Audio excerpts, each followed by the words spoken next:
ಕಲಬುರಗಿಯಲ್ಲಿ ನಡೀತಾ ಇರುವಂತಹ ಈ ರಾಜ್ಯ ಸಚಿವ ಸಂಪುಟ ಸಭೆಯಲ್ಲಿ ಕೆಲವು ನಿರ್ಣಯಗಳನ್ನು ತೆಗೆದುಕೊಳ್ಳಲಾಗಿದೆ.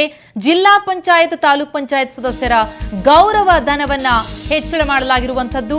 ರಾಜ್ಯದ ಎಲ್ಲಾ ಜಿಲ್ಲಾ ಪಂಚಾಯತ್ ತಾಲೂಕ್ ಪಂಚಾಯತ್ ಸದಸ್ಯರ ಗೌರವ ಧನ ದುಪ್ಪಟ್ಟಾಗಿದೆ. ಗೌರವಧನ ಹೆಚ್ಚಿಸಬೇಕೆಂದು ಸದಸ್ಯರು ಬೇಡಿಕೆ ಇಟ್ಟಿದ್ರು. ಇಲ್ಲಿ ಸಚಿವ ಸಂಪುಟದಲ್ಲಿ ಈ ನಿರ್ಣಯವನ್ನು ತೆಗೆದುಕೊಳ್ಳಲಾಗಿರುವಂತದ್ದು. ದುಪ್ಪಟ್ಟು ಮಾಡಲಾಗಿದೆ.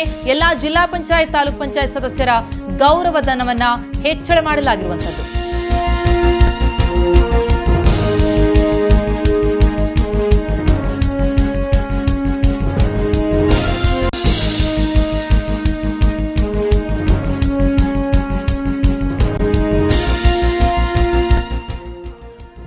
ತಮ್ಮ ಗೌರವಧನವನ್ನ ಹೆಚ್ಚಿಸಬೇಕು ಅಂತ ಜಿಲ್ಲಾ ಪಂಚಾಯತ್ ತಾಲೂಕ್ ಪಂಚಾಯತ್ ಸದಸ್ಯರು ಬೇಡಿಕೆಯನ್ನು ಇಟ್ಟಿದ್ರು. ಆ ಬೇಡಿಕೆಗೆ ಮನ್ನಿಸಿರುವಂತಹ ಸರ್ಕಾರ ರಾಜ್ಯ ಸಚಿವ ಸಂಪುಟ ಸಭೆಯಲ್ಲಿ ಮಹತ್ವದ ನಿರ್ಣಯವನ್ನು ತೆಗೆದುಕೊಂಡಿರುವಂತದ್ದು. ಗೌರವಧನವನ್ನ ದುಪ್ಪಟ್ಟಾಗಿಸಿದೆ. ಎಲ್ಲ ಜಿಲ್ಲಾ ಪಂಚಾಯತ್ ಮತ್ತು ತಾಲೂಕ್ ಪಂಚಾಯತ್ ಸದಸ್ಯರ ಗೌರವಧನವನ್ನ ದುಪ್ಪಟ್ಟು ಮಾಡಿ ನಿರ್ಣಯವನ್ನ ಕೈಗೊಳ್ಳಲಾಗಿದೆ ಕ್ಯಾಬಿನೆಟ್ ಸಭೆಯಲ್ಲಿ.